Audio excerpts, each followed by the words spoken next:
Hello everybody and welcome back to my channel. Last time we talked about OSP crankbaits and why I liked them, from the big Magnum crankbait I got here all the way down to their DR and the ones in between. In this video I'm going to talk about the crankbait rods from St. Croix, the Legend Tournament bass casting rods that go along with these particular crankbaits. And you'll see here I don't have everything worked out when it comes to which rod to use on which one of these baits, but that's kind of the fun part of it. I actually have 5 rods here to talk about. They're all crankbait rods, as denoted by St. Croix, and they all have moderate action. Each one's a little different. Some are medium heavy with moderate, and some are heavy moderate, and some are extra heavy moderate, depending on the usage, okay? So let's just get started and let's just talk about that. Hello, I'm Joe Michels, the owner of Fish Point, and this is our media channel. Welcome. The first rod I want to talk about is the one I have the most experience with cranking, and that is the Finesse glass cranker. It's 7'2", it has medium power, and it has a moderate action, so it's a medium moderate rod. Now what's interesting about this rod is not only is it made of carbon, the SC4 plus, which means it's got, SC stands for St. Croix. St. Croix, I think their 4th level of carbon, and with some 6 level in it, which 6 is probably higher modulus, lighter, stronger, things like that. Plus though, it has SC4 plus, it also has some glass in the design of the rod, which allows this rod to give a lot more when you have a fish on, okay? So there's 2 things that I think rods are really needed, right? One is for casting, and one is for when you have a fish on, okay? How can you fight that fish? And when you're using crankbaits with treble hooks, right, you want to use rods that give more, that have action that is more forgiving when the fish starts pulling. So that's what all these rods have. There's the combination of, some are pure glass rods and some are a combination of glass and fiberglass. This one I'm starting with, again, is the Finesse glass cranker. I have used this rod now for a couple of months, and first I was using it on throwing poppers, little Ricos. It's a great rod for that. I can do a segment on that maybe sometime in the future, but I just got done fishing a tournament at Apache Lake in Arizona, and I was throwing these little DR crankbaits on this rod, and I was catching quite a few fish. So I have a lot of experience now with this rod. The reason I love this rod is because, like I said, 2 things. One, if I can make a cast these lighter baits. This particular bait isn't exactly light. I think it's 3/8 ounces. That's not bad. It's not a very light bait, but the Rico is a 1/4 ounce in weight, and those are very difficult to throw. In combination with this rod, I happen to be using the Shimano SLX DC 150, okay? I love the DC rods for throwing light baits, especially on these kind of crankbaits, the smaller kind of crankbaits, for sure, okay? Because it really helps. It really makes casting with the wind, into the wind, crosswind. It really helps. So I am hooked on the DC reels from Shimano for the castability in tough casting situations. Now, with that said, this particular reel is already maybe 2 years old, and when I'm reeling that crankbait in, even this smaller, action or smaller size crankbait, this reel is kind of grindy. It's like, okay, so I'm not too happy about that. But there is obviously solutions. There's 2 different levels of Shimano DC. I can go up to the Corrado, or I can go to the Metanium, right? The Metanium is about a $500 reel. But when it comes to cranking, maybe, and I just want to have that smoothness, that just irritates me. It bugs me, because when I'm doing it all day long, especially I start-stop. So I take this rod and reel, and I go, right? I just sucked all the line in. I do this kind of stuff. You can even hear it now, right? Right? So it needs a little grease, okay, so I'm sure that's part of the deal, but I think I just got to spend a little bit more money, get a little bit better quality on the internal gears. I really think this rod is fantastic for the smaller crankbait, and there's no question I can use this also on the Blitz EXDR, okay? Certainly from this end down, which is the DR, the EXDR, here's the Max DRs, okay, and then here's the big main, the Magnum EXDR. So that's is Magnum, right? There you go. Sorry about that. That's Magnum. Okay, that's a Magnum bait right there. I don't think I'm going to throw this Magnum bait on this rod. I'm pretty sure I'm not doing it. Not going to happen. But for certainly this size of crankbait, it's going to be more than useful. So there's a good start. That is, again, it's 7'2", medium moderate, and I just love how when you get a fish on, how it reacts. It really is a great rod to have in your hand all day long fishing that. It's just, I think I need to upgrade my DC reel. Okay, so let's move on. The next rod I have here is also from St. Croix. All these rods I'm reviewing are from St. Croix. They're all Legend Tournament bass rods. I am not sponsored by anybody on St. Croix included. I bought these with my own money. If you want to know more why I bought this, I'm going to link in the description to why I chose St. Croix. This particular one is the Power Glass Cranker. Okay, again, it's a combination of SC4 and SC6, plus it has some glass. Now this rod is 7'4" long, and it is a medium heavy moderate, by the way. And I should have said this on the other one. That other one goes from I think 1/4 ounce. This rod, the Finesse glass rod, goes from 1/4 to 3/4 ounces, 1/4 to 3/4 ounce, and that's important for throwing those really light baits. Now this rod is designed for larger baits. Okay, again, this one can go from 3/8 to 1 ounce. Okay, so this rod can throw all of these. This is the 3/8 ounce bait if I wanted to throw it on there. These are slightly heavier. I'm not sure what the weight is, but they're slightly heavier, okay? And then, of course, this Max DR is just a little bit bigger, so I can absolutely throw this on this rod here. This bait, we're going to talk about that in a second. Can I throw, this bait on this rod? But first, I want to talk to you about the reel. This is an Abu Garcia Revo. Okay, see it upside down there? Okay. It's a Revo winch. So I love cranking bigger crankbaits with a slower retrieve. That's old school. I just makes it easier. I'm going to reel that up. This particular reel has big handles, wide, 95 millimeter. And it's really nice to reel these bigger heavy baits. So in combination, depending on what I'm doing here, I can throw heavier baits, certainly here, and I can get a slower retrieve, getting it down there and moving it along without wearing myself out all day. So that's important to me because I'm not a young person anymore. So having things that relieve my stress on my body is important. So now let's talk about, let me set this down here.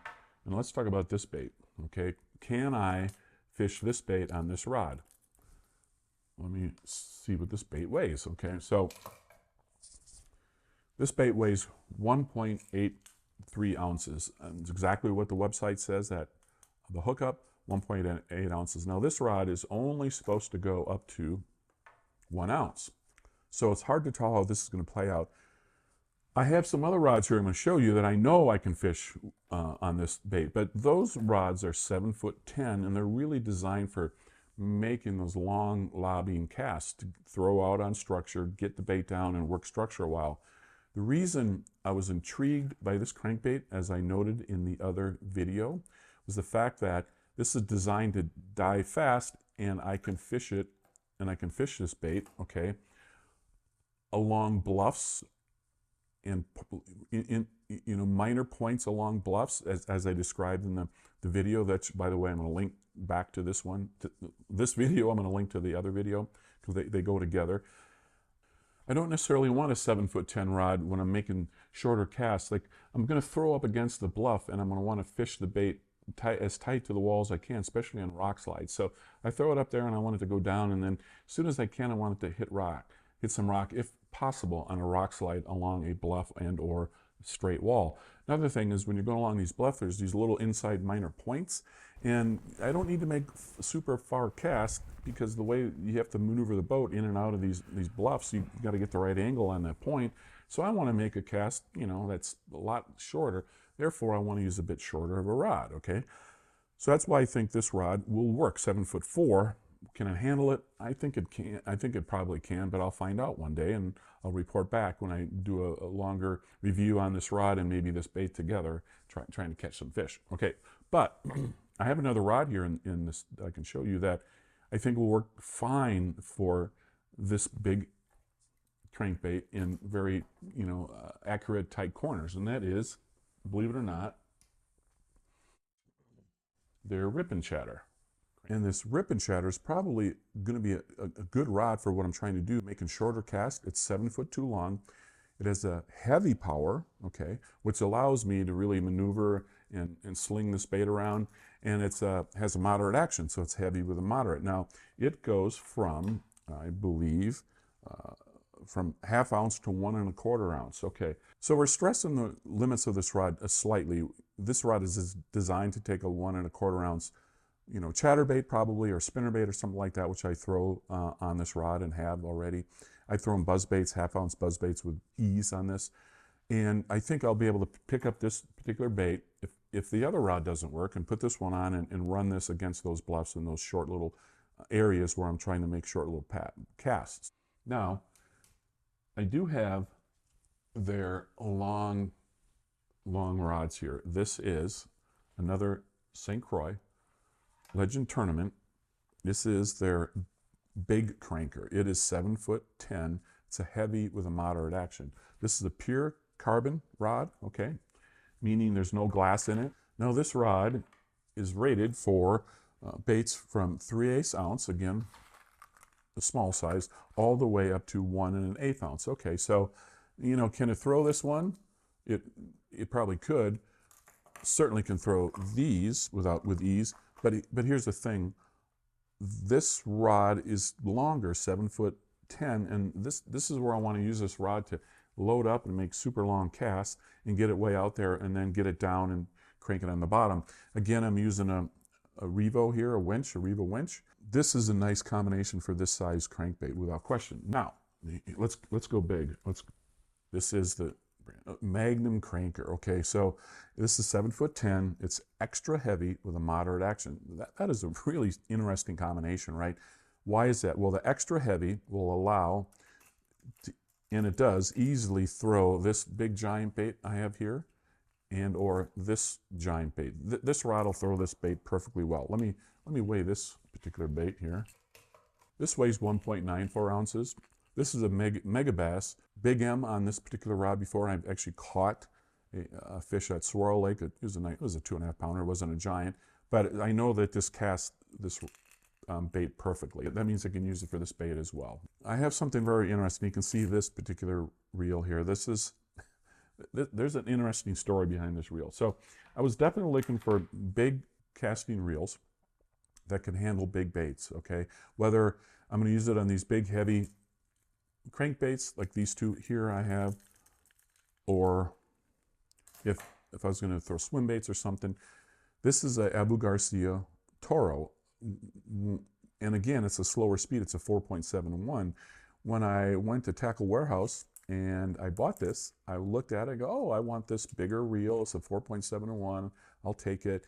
I get it. It shows up in the box, and I open it up and I see this big handle on it. I'm like, what the hell? I go, how did I order that? I didn't order one with a handle like that. What's going on here? Well, I went back to the Tackle Warehouse page where I bought this, and there's a little they had a picture of a reel with the standard two-handled handle, if you will, right? And it had a little asterisk that says, oh, by the way, if you want the 4.7 model, you're going to get a single handle. And I kind of laughed at that. And then I thought to myself, well, I've never had a reel like this, and I know guys use this to do certain things like throwing big swim baits, glide baits, and I thought, well, why not just keep it and try it? And so weirdly, it's a different experience reeling it, but when I was throwing these big crankbaits, the big M, I was throwing the 7.5 and just, loading this rod up in a nice slow motion, and this reel pretty much just let the line out, they're such heavy baits. You just open them up and let them kind of go, and they're kind of going through the atmosphere, if you will, because you're really putting a lot of, there's a lot of power going into this. And it worked, and it gets down, and I'm cranking, and with this big reel, I'm like, oh, this, it doesn't wear me out. Now, I haven't fished it all day, but I fished it for, hour and an hour, let's say, and I'm like, well, that works pretty good. Too bad I didn't catch many fish, so I can't talk to that. I did catch 1 2.5 pounder swirl, as I mentioned, so it all works out. Now, if in fact, I'm going to keep this reel, of course, and I may use it as a swim bait, and I may go get another Revo winch, to put on here and see what it does. But it's interesting, and I got it, and I'm going to keep trying it. So that about wraps it up on my rods selection in conjunction with various size baits here. Generally, to recap, certain rods are going to be able to throw this heavy bait, and I got 2 7'10" ones that I can use for launching and working structure. I certainly have 2 rods that I can use for shorter casts, probably with this bigger bait if I wanted to, but certainly I can use, this pretty deep diving crankbait here. It's, I think, 15 foot deep on the rods I have that were in the middle. And then, of course, for the smaller crankbaits, I have the Finesse glass cranker that I've already used and already love. So I think I certainly have the bases covered with my 5 cranking rods. I know it's ridiculous, but the point here to contribute back to the knowledge base that exists on YouTube. It's incredible knowledge base, and I hope I'm adding to it, right? And if I am, please give me a comment, okay? Like and subscribe. Hope you enjoyed this video. More videos to come.